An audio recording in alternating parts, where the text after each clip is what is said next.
Salut à tous les amis sérivores et cinéphiles et bienvenue pour cette nouvelle critique de cinéma. Aujourd'hui on va parler de Joker Folie à deux, la suite tant attendue, ou pas d'ailleurs, du film de Todd Phillips sorti en 2019. Autant vous le dire tout de suite, j'en suis ressorti avec des sentiments très mitigés. Alors attachez vos ceintures, c'est parti pour la critique. Il y a 2 ans, le nom d'Arthur Fleck a frappé Gotham comme un ouragan. Le procès du siècle. Ces gens s'imaginent qu'Arthur Fleck est une sorte de martyr. Il n'en est rien. C'est un monstre.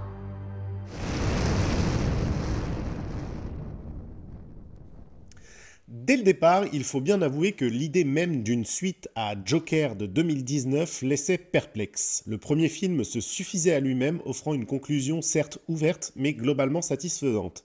Alors pourquoi rempiler ? Eh bien la réponse est simple, encore une fois, c'est le succès commercial du premier opus qui explique ça.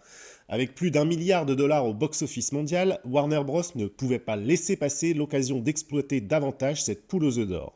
Le problème, c'est que Folie à deux, du coup, peine à justifier son existence sur le plan narratif.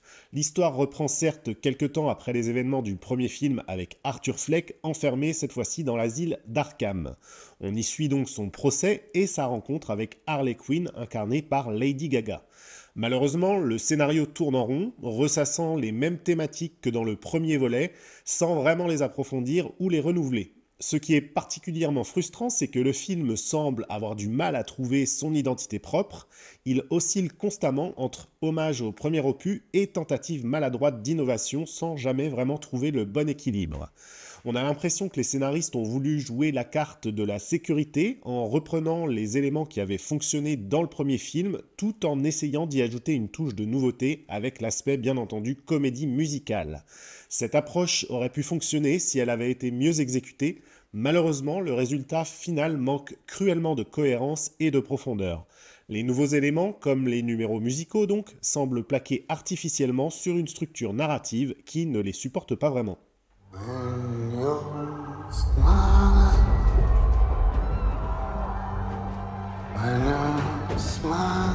Quand j'ai découvert Joker, quand je t'ai vu,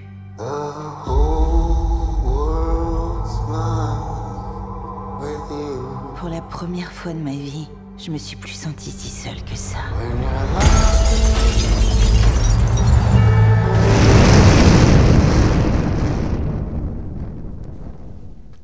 La grande nouveauté de cette suite, c'est son aspect comédie musicale donc. Sur le papier, l'idée, comme je le disais, pouvait sembler audacieuse et intéressante. Dans les faits, c'est beaucoup moins convaincant. Les numéros musicaux sont souvent mal amenés, interrompant le flux narratif plutôt que de le servir. On a l'impression que ces séquences ont été plaquées donc artificiellement sur le film, sans réelle cohérence avec le reste. De plus, ces moments chantés n'apportent que rarement des informations nouvelles ou des développements intéressants pour les personnages dans lesquels les personnages sont présents dans ces scènes. Ils se contentent souvent de répéter ce que l'on sait déjà, ralentissant inutilement le rythme du film. C'est d'autant plus frustrant que certains numéros auraient pu être l'occasion d'explorer plus en profondeur la psyché tourmentée d'Arthur Fleck. Il faut également noter que la qualité des performances musicales est assez inégale. Si Lady Gaga s'en sort avec les honneurs, et c'est assez logique, grâce à son expérience de chanteuse, Joaquin Phoenix semble parfois mal à l'aise quant à lui dans ses séquences chantées.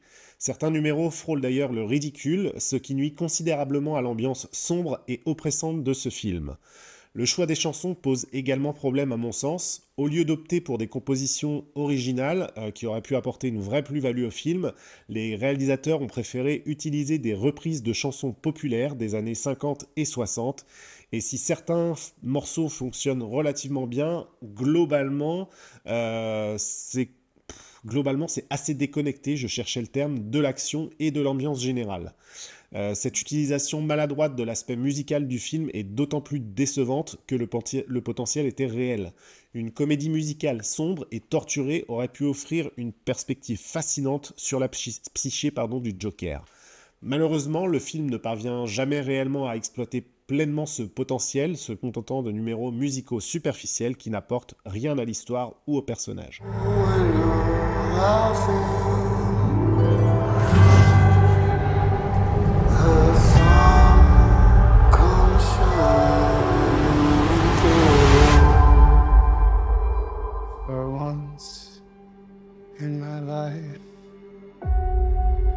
someone who needs me.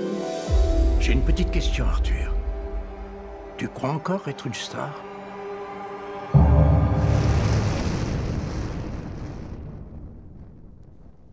Au final, c'est peut-être le manque d'audace qui déçoit le plus dans ce Joker Folie à deux.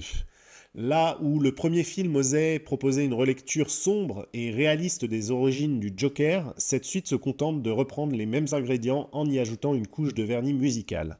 On aurait aimé que le film pousse plus loin ses idées, qu'il explore vraiment la notion de folie à deux plutôt que de se contenter d'effleurer le sujet. Le traitement du procès d'Arthur Fleck, par exemple, aurait pu être l'occasion d'une réflexion un peu plus poussée sur les troubles mentaux, ainsi que sur les responsabilités pénales justement des personnes souffrant de ces troubles mentaux. De même, la relation entre Arthur et Harley aurait mérité d'être creusée davantage au-delà des clichés habituels du couple criminel. On peut également regretter que le film n'ait pas davantage exploité le potentiel justement de sa star, Lady Gaga. Son personnage d'Harley Quinn reste trop souvent dans l'ombre d'Arthur, sans jamais vraiment exister par elle-même. C'est d'autant plus dommage que l'actrice livre une performance convaincante et aurait certainement pu apporter beaucoup plus au film si on lui en avait donné l'occasion, comme on l'a vu dans d'autres films, comme par exemple Star is Born. Le film semble aussi manquer d'une véritable réflexion sur les conséquences des actes du Joker dans le premier film. On aurait pu s'attendre à voir comment la société de Gotham a évolué suite aux événements précédents, comment le mythe du Joker s'est développé, etc. ou encore comment Arthur lui-même a changé durant ces années d'incarcération. Malheureusement, ces pistes potentielles et potentiellement fascinantes ne sont que superficiellement abordées. On lève le rideau.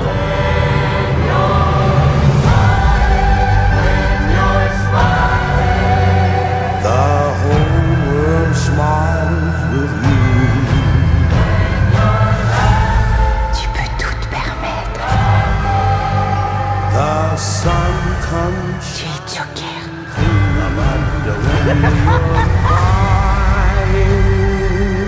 Regardez tous ces gens, regardez autour de vous. bring on, Je ne laisserai plus jamais personne. so stop your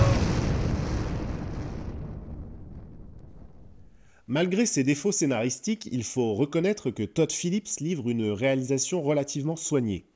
Visuellement, le film est léché avec une photographie assez bien travaillée et des décors plutôt impressionnants. Les séquences musicales, bien que mal intégrées, sont techniquement plutôt bien exécutées. Le jeu des acteurs est également un point fort. Joaquin Phoenix reprend son rôle avec la même intensité que le premier film, livrant une performance physique notamment assez impressionnante. Lady Gaga, quant à elle, apporte une nouvelle énergie sur cette saga et parvient à tenir tête à son partenaire à l'écran. Leur alchimie fonctionne, même si le personnage d'Harley Quinn manque parfois, comme je l'ai dit, de profondeur et semble clairement sous-exploité. Cependant, ces qualités techniques ne suffisent pas à compenser les faiblesses du scénario. On a beau admirer la beauté des images ou la performance des acteurs, on ne peut s'empêcher de ressentir un certain vide narratif. Le film semble d'ailleurs tourner en rond, répétant les mêmes idées sans vraiment les faire évoluer. La mise en scène, bien que compétente, manque aussi parfois d'audace. On aurait aimé voir Todd Phillips pousser plus loin l'aspect visuel de ce film, notamment dans les séquences musicales encore une fois, qui auraient pu être l'occasion de moments vraiment spectaculaires et mémorables. Au lieu de ça, on reste sur une esthétique assez proche du premier film, ce qui renforce encore une fois l'impression de déjà-vu. Imbécile! be happy again. J'ai comme la désagréable impression qu'on ne donne pas aux gens ce qu'ils veulent. Tu as raison. Là, on va leur donner ce qu'ils veulent.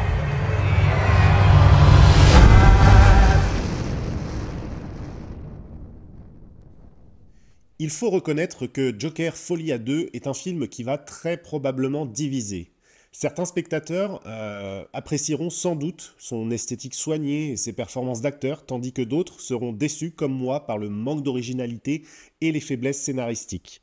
Cette division du public n'est pas sans rappeler celle qu'avait suscité le premier film. Cependant, là où Joker premier du nom avait réussi à créer un véritable débat autour de cette thématique et de son traitement du personnage du Joker, Folie à deux semble probablement générer de l'indifférence ou de la frustration. Il est possible que le film trouve son public parmi les fans inconditionnels du premier opus ou les amateurs de comédies musicales atypiques. Cependant, pour beaucoup de spectateurs, je pense que ça risque de rester comme une suite décevante qui n'aura pas su être à la hauteur de son prédécesseur.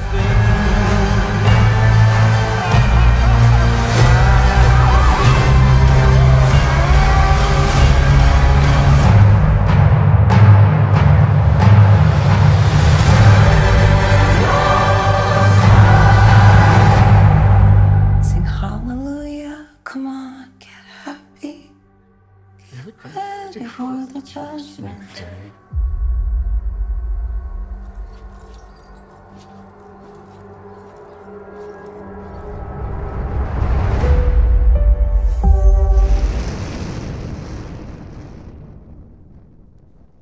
Les premiers retours que j'avais vus sur Joker Folie à 2 avant d'y aller semblaient globalement assez mitigés et surtout très partagés.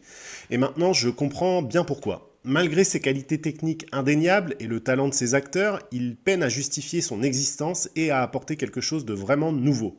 Les fans du premier opus y trouveront sans doute leur compte, mais les autres risquent de rester globalement sur leur faim.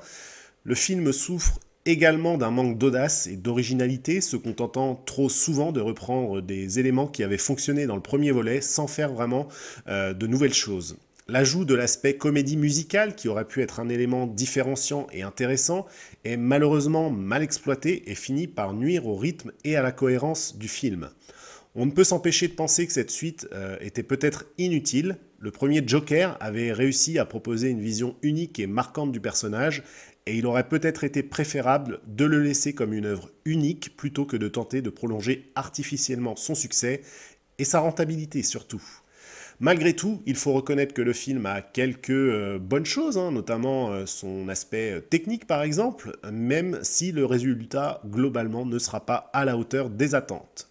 Il pourra peut-être trouver son public parmi les amateurs de cinéma expérimental ou les fans inconditionnels de l'univers de Batman, mais en fin de compte, Joker Folie à 2 restera probablement comme simplement une curiosité filmographique de Todd Phillips ou une autre curiosité dans le monde des adaptations de comics.